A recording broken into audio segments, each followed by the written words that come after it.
is like a bird with 20 wings. Try to catch him as he flies. Happiness is like a bird that only sings. Alors ce matin, Philippe, bonjour Béatrice. Bonjour, nous allons Thierry. nous intéresser aux abeilles et rappelons qu'en France, près de 30% des colonies d'abeilles disparaissent. Alors ça, c'est le chiffre catastrophique par excellence. Pour lutter contre ce fléau, eh bien, vous nous parlez du trèfle. Quelle est son importance ? Le trèfle est porte-bonheur pour l'abeille, si on peut dire, parce que c'est une plante mellifère, comme la phacélie, comme le bleuet, comme d'autres plantes, attire les abeilles dans son jardin. Et justement, un jeune apiculteur qui se trouve à Lara, c'est près de Toulouse, en Haute-Garonne, a eu l'idée de distribuer gratuitement ces graines de trèfle pour que le particulier puisse les semer dans son jardin et contribuer à la biodiversité à son échelle. Voilà, on ne va pas révolutionner le monde, mais c'est une bonne idée. Déjà, pour sensibiliser les gens à l'abeille, à la biodiversité et contribuer modestement justement à la propagation de l'abeille en France.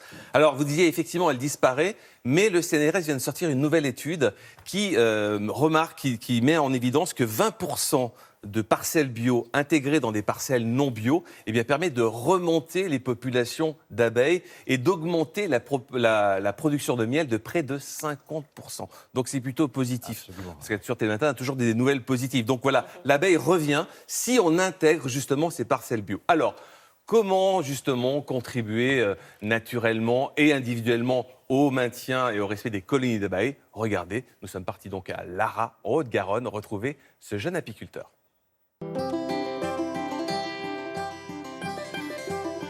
Alors Nicolas, bonjour, merci de nous accueillir sur ton exploitation. Eh bien bonjour, Apiculteur, bienvenue. évidemment. Exactement. Alors on va s'habiller, évidemment, c'est obligatoire. Le trèfle, c'est une culture vraiment intéressante pour les abeilles. Alors le trèfle, ça va donner du nectar pour nourrir les abeilles, pour leur donner de la vitalité, et ça va également donner du pollen pour leur permettre d'élever leurs larves qui deviendront les futures générations d'abeilles. Le trèfle, l'avantage, c'est qu'il est très nectarifère et qu'il va fleurir de mars jusqu'à à peu près septembre. Et on va retrouver dans cette famille de très nombreuses variétés de trèfle qui vont offrir justement à tous les types d'abeilles de la ressource. Au niveau de la racine, ça a des racines en tire-bouchon qui vont aérer le sol, favoriser l'infiltration de l'eau de pluie, favoriser la vie dans les sous-sols. Alors Nicolas, c'est parti, on va aller voir ce qu'il y a dans le moteur. Alors on va aller voir justement des ruches qui sont prêtes à rentrer en production. Donc ce sont des ruches qu'on a élevées cette année et qui là maintenant sont prêtes. Donc je t'invite à les enfumer directement. Est-ce que c'est assez enfumé comme ça ? Là, on est parfait.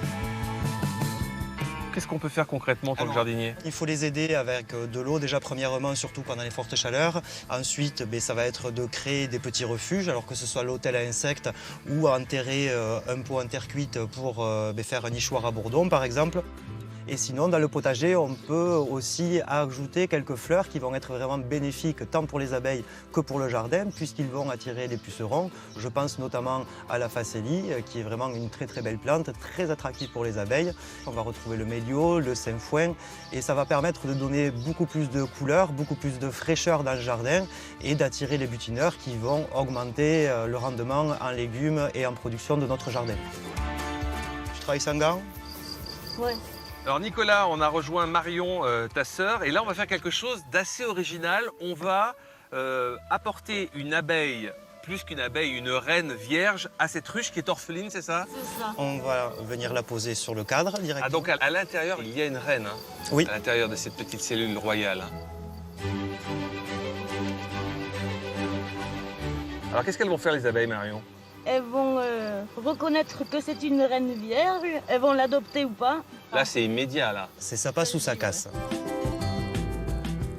Aujourd'hui, voir des abeilles en pleine santé, ça nous rend heureux. Voir les contraintes environnementales, on essaye de trouver des solutions. Donc nous, on vit vraiment pour l'abeille, c'est vraiment un métier passion. Je dis bravo Philippe, vous avez contribué. Il y a une ruche Télématin, parce que la reine que j'ai implantée, Elle a fait sa colonie, donc je trouve ça c'est génial. bien. C'est génial. C'est bien, Philippe, bravo. Voilà. Bon, bah, c'est ce qu'on peut faire à notre niveau. Hein. Oui, puis bravo aussi à tous les apiculteurs, parce qu'il faut avoir du courage aujourd'hui pour être apiculteur, parce qu'entre les maladies, les pesticides, etc., ils sont encore là et ils nous offrent du vrai miel, parce que vous savez qu'aujourd'hui, il y a du vrai miel, puis il y a du faux miel. Oui. Le faux miel qui très vient un petit peu attention. d'Asie, c'est que du sucre, en fait. Donc il faut faire attention d'acheter vraiment du miel français de nos chers apiculteurs et pas acheter du miel un peu industriel qui n'est pas en fait du miel. Donc voilà. Et puis on peut contribuer activement aussi dans son jardin cet été. Vous avez vu dans le reportage à abreuver l'abeille. On prend une assiette, on met des cailloux un peu proéminents, on met de l'eau et ça permet aux abeilles de boire pendant l'été. Et puis évidemment, il y a des abeilles sauvages. Mettez des hôtels à insectes également pour les accueillir. Oui, bah, pas merci les beaucoup. écraser. Non. Surtout. Et ne pas s'habiller en noir lorsqu'on tourne autour de ruches, parce que le noir, elle n'aime pas ça. Bon, alors C'est là, pour ça qu'on est toujours en blanc. là, c'est complet. Hein, là, vous voyez, là, vous savez tout, pratiquement tout sur les abeilles.